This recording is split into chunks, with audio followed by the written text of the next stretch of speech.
Welcome to Cooking for Baby.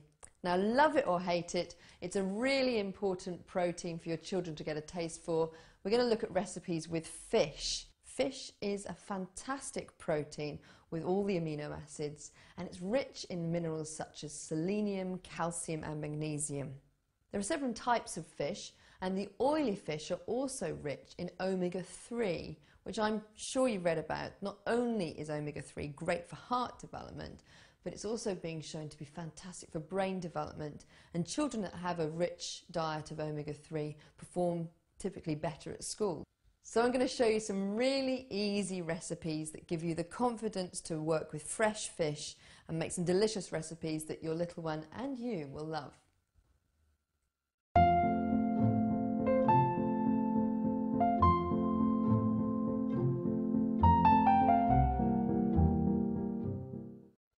Now, however confident you are in cooking at home for yourself, you are now cooking for a baby whose immune system is not quite as strong as it would be once the baby's a grown adult. So, little top tips on best practice: invest in some coloured chopping boards so that you know that you're not mixing raw food with cooked food. Here I've chosen a blue one for fish because it reminds me of the sea, so I know the blue chopping board is only ever used for raw fish. A really good top tip is to befriend your fishmonger, and even supermarkets have fishmongers these days, so go and have a chat with them and explain you want some really nice cuts for your baby's first taste of fish. They'll also make sure that they fillet it and choose a piece that has as few bones as possible, and they'll have a go at removing all the bones for you, but you'll want to be confident that you've taken all the bones out. So the best thing to do is, with your clean hands, just feel the fish to see if you can feel any bones in it. And I can feel there's a little ridge of bones if you run your finger backwards and forwards along this line here. Now, if you like a bit of a struggle, you can use your fingernails to try and pull out the bones. But it's quite hard work. I don't suggest you get it from your makeup bag, I suggest you invest in a new one, but it really is worth getting a pair of kitchen tweezers, because they'll really help pull out the bones for you. So grab some kitchen tweezers and you'll find it takes a little bit of a tug, but you can pull the bones out. You can see there's a little bit of fish attached to that one, but there's a bone there. Okay, so I've just checked it all over. This doesn't feel like there's any more bones in it. As I chop it, I'll also look out for some more. Because this is your baby's first taste of fish, we're actually going to end up with quite a smooth puree, so that the taste is the only thing that they're having to learn how to get used to. And so we're going to just simply chop this into cubes around about 1 centimetre square.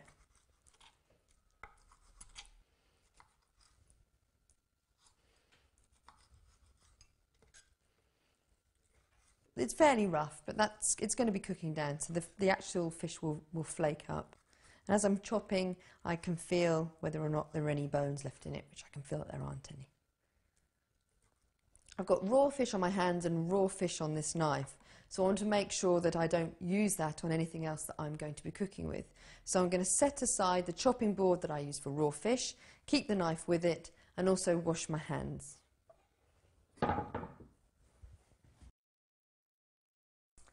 Okay, so now let's go on with the vegetables. You're confident with these because I know you've been weaning your baby on vegetable purees already.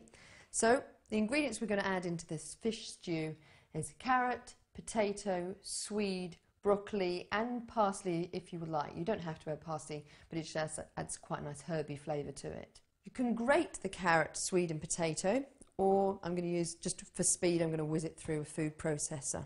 Now, swede can be quite big, but you can get some smaller ones in the supermarket now.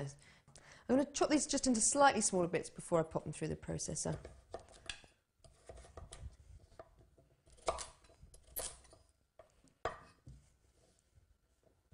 So I've just got this on the grater attachment. Remember, we're going to give this a little bit of a whiz so that it becomes quite a smooth puree. We're just going to make sure that it cooks quite nice and quickly.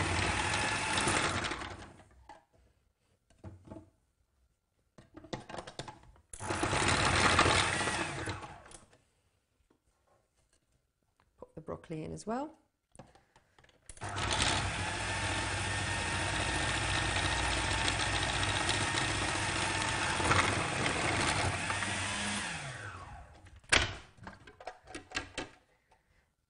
Now, I've deliberately chosen vegetables in this stew that are the kind of vegetables that your child will like, and probably already got a taste for in the purees that you've done in the first stage. If your baby didn't like any of the things like swede, then just add another thing they like, maybe sweet potato or something along those lines. I'm going to pop those into the pan.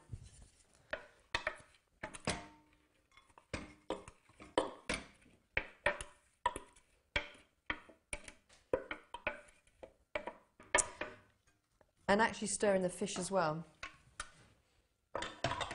Now I've doubled the quantities that are in the recipe on the Baby Channel website because I want to show you the finished stew as a puree as well as something that's great for an older child. I'm going to add in the fish at this stage, so all the vegetables are still raw. So stir in the fish, so it's all mixed in, and then I'm going to add just enough water to cover it. As with all early stage purees, I only add enough water to cover so that you can always add a little bit more water if it starts to get dry, but then all of the water-soluble vitamins are captured and mixed in with the food. Okay, so let's just get it cooking.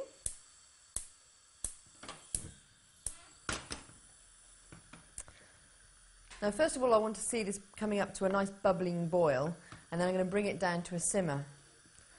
You need to cook it at a good simmer for at least 10 minutes. In those 10 minutes, the largest piece of vegetable should be completely soft so you can squish it between your tongue and the roof of your mouth. And the fish will go from looking slightly clear to being white, and it will really flake up as well. Now if you were cooking this obviously for an adult, you'd like to keep some nice big pieces of fish in, but we really do want it to flake up because we're going to blitz it and make it into a nice smooth puree. So while that's coming to the boil, I'm actually going to chop some parsley. You may or may not want to add parsley, but with all food for babies under 12 months, we don't add salt, so it's quite nice to add some herbs to bring out some nice interesting flavours. I'm just going to cover that.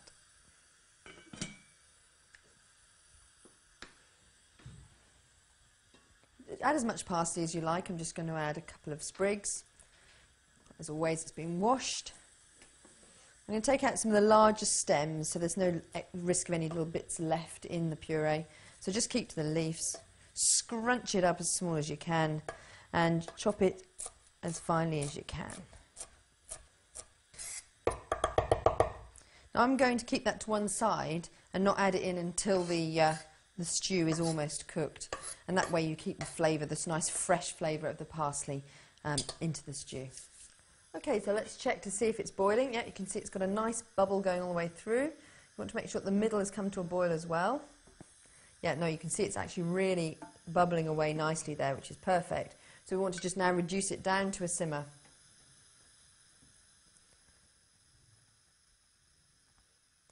What I'm looking for on this kind of simmer is so that it's got a nice little bubble happening all the way through it, but not likely to boil over. Take it down a little bit more. Okay, it's been bubbling away now for 10 minutes, so I want to just check that the fish is really nice and cooked, very flaky, very soft, and the largest pieces of vegetable are nice and soft as well. So the test I'm going to do is I'm going to take a little piece out, make sure it's cooling before I put it in, don't want to burn my mouth, and just check that it squishes between my tongue and the roof of the mouth. Let's have a look first of all. I'll see if I can find a largest piece of fish. There's a little piece. So the largest piece I've got left. Just squish it with the back of the spoon. You can see it really breaks up into little pieces. And see if I can find a little piece of vegetable. Here's some broccoli as well. I'm going to allow it to cool. So it's probably got needs about another minute. That broccoli's still got a little bit of bite to it, which is perfect because I'm going to add the parsley now. So I'm adding around about a teaspoon of chopped herbs. Just the last minute. Give it a good stir up. Now because we've grated the pieces and chopped the fish really small, for an older child, this is almost like a nice thick soup for a child, so it would be perfect for them. But we're looking at the very first tastes of fish, so we want to turn this into a nice smooth puree. Now I know when we've talked about purees and texture that as the child develops you want to introduce more texture, but with a food that's quite unusual, a new taste, then it's quite nice to just go back to something really quite smooth, so they're not having to cope with texture, they're just really getting used to a new flavour. So we're going to put this into a little jug and then give it a bit of a blitz. Because I don't need it to be really, really smooth, it'll be fine with just a hand blitzer.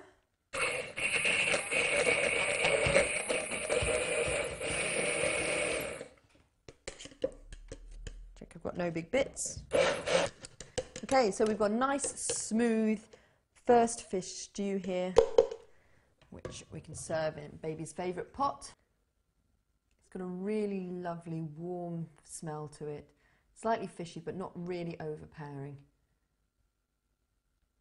And it makes a lovely first taste of fish for baby. And add a little bit of milk or some stock and a really lovely soup for you. First fish stew.